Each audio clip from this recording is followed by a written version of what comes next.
Google AdSenseக்கு approval தேவைப்படும்போது ஒரு 4 important factors நம்ம கவனிக்கணும். அது 4ம் என்னென்ன அப்படின்றத இந்த வீடியோவில் நம்ம பார்க்கலாம். இந்த வீடியோவை ஃபுல்லாக பாருங்கள். முக்கியமான சில விஷயங்கள்லாம் இதில் நான் குறிப்பிட்டிருக்கேன். அண்ட் இந்த வீடியோஸில் கொடுத்துருக்க சொல்லப்படுற லிங்க்ஸ் எல்லாத்தையுமே நான் கீழே டிஸ்கிரிப்ஷனில் கொடுத்துருக்கேன். அதை நீங்கள் பார்த்துக்கலாம். ஸ்டார்ட் பண்ணலாமா? ஃபர்ஸ்ட், உங்களுக்கென்று சொந்தமாக ஒரு வெப்சைட் அல்லது பிளாக் நிச்சயம் தேவை. அதனுள் உங்களுடைய சொந்தமாக நீங்கள் எழுதின பிளாக் போஸ்ட் கான்டென்ட் மிக அவசியம். கான்டென்ட் எப்படி இருக்கணும் அப்படின்னு நீங்கள் கேட்டிங்கன்னா, அது யூஸ்ஃபுல்லாக, யூனிக்காக, இன்ஃபர்மேட்டிவாக, ஒரிஜினலாக, என்டர்டெய்னிங்காகவோ அல்லது எஜுகேஷனலாகவோ இருக்கணும். வேறு யாரோ எழுதின கான்டென்ட் எடுத்தோ அல்லது காப்பிரைட்டட் கான்டென்ட் எடுத்தோ நம்ம பிளாகில் போட்ட AdSense அப்ரூவல் கட்டாயம் கிடைக்காது. AdSense ஒரு கான்டெக்ஸ்டுவல் சிஸ்டம். அதாவது ஒரு ஃபுல் லென்த் டெக்ஸ்ட் ஆர்டிக்கல் ஒரு பிளாக் போஸ்ட் இருந்தாக்க அது சம்மந்தப்பட்ட ஆட்ஸ் இன்ட்ரெஸ்ட் பேஸ்டு ஆட்ஸாக உங்கள் AdSense மூலமாக உங்கள் சைட்டில் ஆட் அவங்க போடுவாங்க. இந்த மாதிரி dozens and dozens of articles கண்டிப்பாக நமக்கு தேவை. அது நீங்கள் நிறைய எழுத வேண்டியிருக்கும். அதனாலேயே உங்களுக்கு full length text based articles மிக அவசியம் தேவை. அதை நீங்கள் ஃபோக்கஸ் பண்ணிக்கோங்க. அதோடு மட்டும் இல்லாமல் அந்த பிளாக் போஸ்ட்ஸ் கூகுள் சர்ச் மூலமாகவோ ஒரு டைரக்ட் விசிட்ஸ் மூலமாகவோ பொதுமக்களுக்கு ரீச்சபிளாக இருக்கணும். லாகின் பண்ணி தான் பார்க்கணும், இல்லைனா பாஸ்வேர்ட் தேவை அப்படின்னா இது மூலமாக படிக்க முடியும் அப்படின்னா AdSense அப்ரூவல் கிடைப்பது கடினம். ரெண்டாவது, சோர்ஸ் கோடு.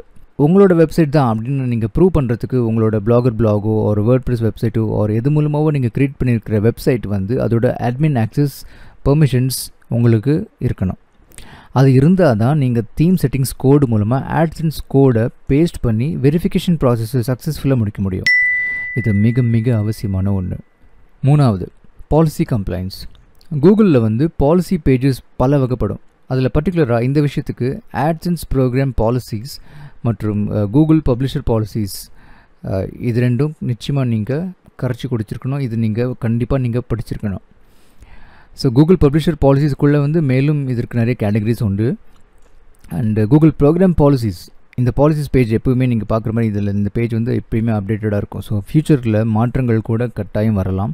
ஸோ இந்த பேஜை செக் பண்ணிகிட்டே இருங்க. லிங்க் கீழே டிஸ்கிரிப்ஷனில் நான் கொடுத்துருக்கேன். உதாரணத்துக்கு நம்ம நம்மளோட அவங்க கொடுக்குற AdSense கோடை ஆட் கோடை நம்ம பாப்அப்லேயோ இல்லை இமெயிலையோ இல்லை சாஃப்ட்வேர்லேயோ எம்பெட் பண்ணக்கூடாது.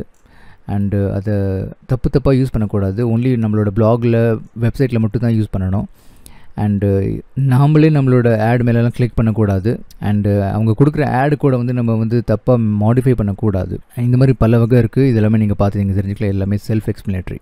அண்டு நீங்கள் கூகுள் பப்ளிஷர் பாலிசிஸ் அப்படின்னு பார்த்தீங்கன்னா அதுலேயே அவங்க இன்னும் பல கேட்டகரியில் ஆர்கனைஸ் பண்ணி வச்சுருக்காங்க. உதாரணத்துக்கு content policies, behaviour policies, privacy related policies and requirements and other standards இது எல்லாமே அவங்க கொடுத்துருக்காங்க. இது எல்லாத்தோட லிங்க்குமே நான் டிஸ்கிரிப்ஷனில் கொடுத்துருக்கேன். கட்டாயம் படித்து தெரிஞ்சுக்கோங்க. ஸோ உங்களோட வெப்சைட் நீங்கள் அப்ரூவல் பண்ணுறதுக்கு முன்னாடி இந்த பாலிசிஸ்க்கெலாம் உட்பட்டுதான் இருக்கா அப்படின்றத செக் பண்ணிக்கோங்க.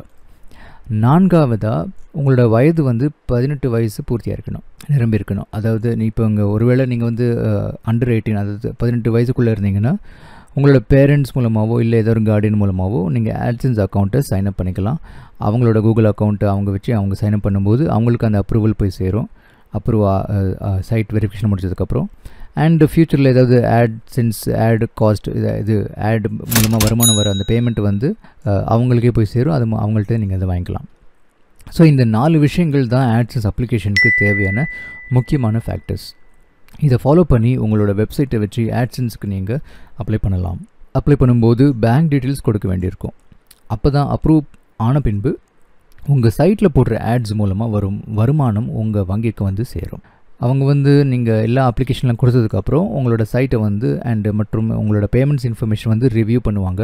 அவங்க ரிவ்யூ பண்ணி மொத்த வெப்சைட்டையும் செக் பண்ணிவிட்டு இந்த மாதிரி பாலிசியோட கம்ப்ளை ஆகுதா, அந்த பாலிசிக்கு உட்பட்டு ஏதாவது இருக்கா, இல்லை நீங்கள் ஏதாவது அன்இன்டென்ஷனலாகவே ஏதாவது மீறிட்டிங்கன்னா அவங்க உங்களுக்கு இமெயில் மூலமாக தெரிவிப்பாங்க. ஸோ இது எல்லாமே செக்கிங்கில் பண்ணி முடிச்சதுக்கப்புறம் அவங்களோட ஆக்டிவேஷன் ஸ்டேட்டஸை இமெயில் மூலமாக டீட்டெயில்ஸை உங்களுக்கு அனுப்புவாங்க.